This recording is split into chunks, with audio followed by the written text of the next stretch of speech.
Hey guys, make sure to subscribe and hit that notification bell to be updated every time I make a new video. Thanks, let's begin. This was my first silent film I ever watched, and now it's Momsters.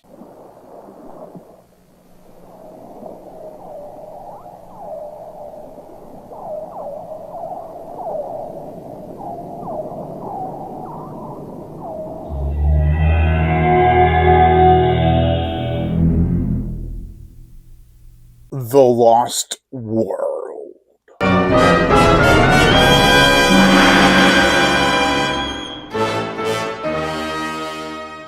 This is the 1925 adventure action film from director Harry O. Hoyt, and is based off the book by Sir Arthur Conan Doyle. The plot!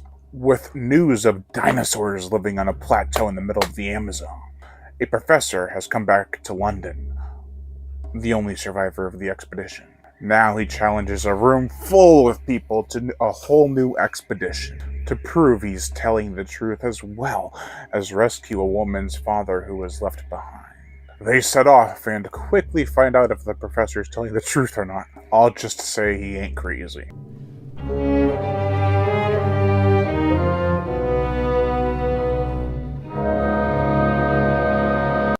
Okay, maybe he is a little bit.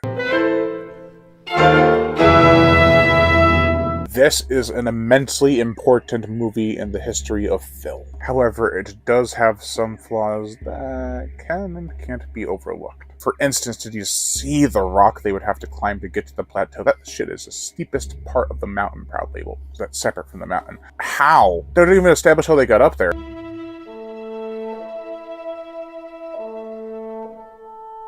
Other than that plot hole being the major one, the film is incredibly enjoyable. Even the scene where Professor Challenger is challenging the room full of people if they would accompany him back up to the top of the plateau is really engaging. I loved Wallace Beery's performance. Wallace Beery was actually a circus performer, and he had a mystique about him, and his shifting eyebrows really made you see the wheels in his head turning.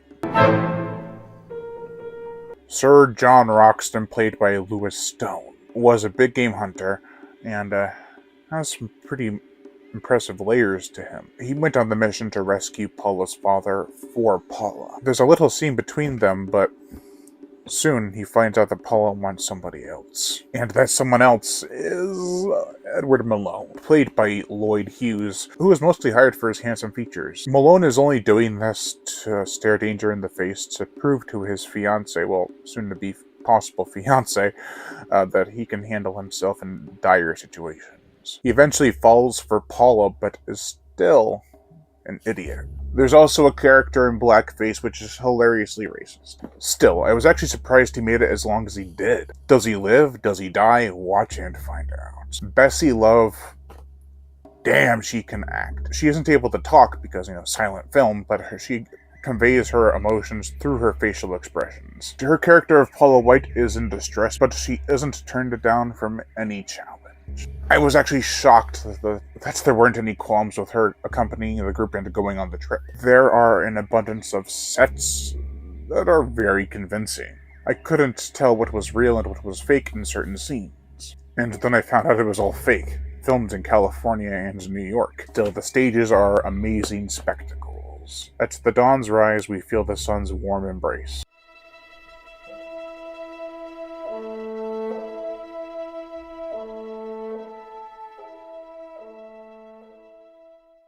And as the moon fills the sky, we get a sense of eeriness.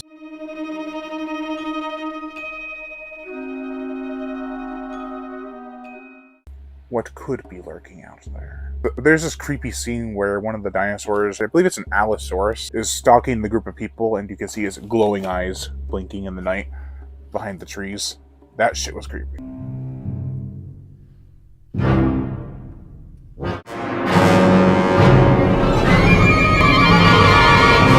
The gore, the effects. There is quite a bit of blood in this movie, and yes, I was surprised. We get flesh ripping, a Triceratops gores an Allosaurus in the belly, and all the dinosaur attacks and bullet hits show an excessive amount of blood. The stop animation effects by Willis O'Brien, I would say, are evolving throughout the film.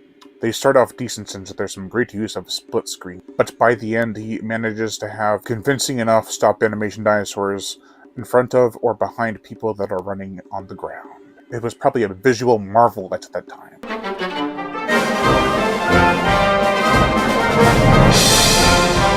The motion picture soundtrack doesn't always fit in sync with the scenes that are playing out, but other times it's highly effective. Music plays a big part in silent films because it's able to help with tension or drama that needs to be amplified, much like the actors and actresses have to try to convey. So, to have it not fit all the time does make it quite to the detriment. The other score, composed by Robert Israel, may have been the original, and I wish it was. It's definitely a vast improvement. It's got this whimsical adventure tone that suits the film perfectly.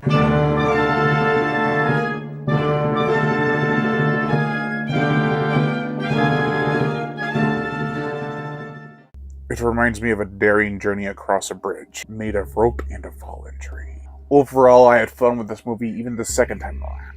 At an hour and 40 minutes, unlike the 110 listed on the back, which I think was the original cut, but they don't actually have that. They couldn't get the film to that length because they don't have all the footage. Still, the time it took never overstayed its welcome. It was prolonged, but in an entertaining way. I greatly enjoyed this film, and would gladly watch it again. Munster enjoyed it too. There are flaws, and the characters are quick to give up the whole returning home idea. Some decisions were weird, like getting married out of the blue. Still, it's a landmark. A great achievement that would pave the way for films to come. You've been watching Sharkhouse Entertainment. I am Brian Gatto. Make sure to check my Patreon page. It's in the description below. Also hit that notification bell to be notified every time I make a new video. And as always, subscribe.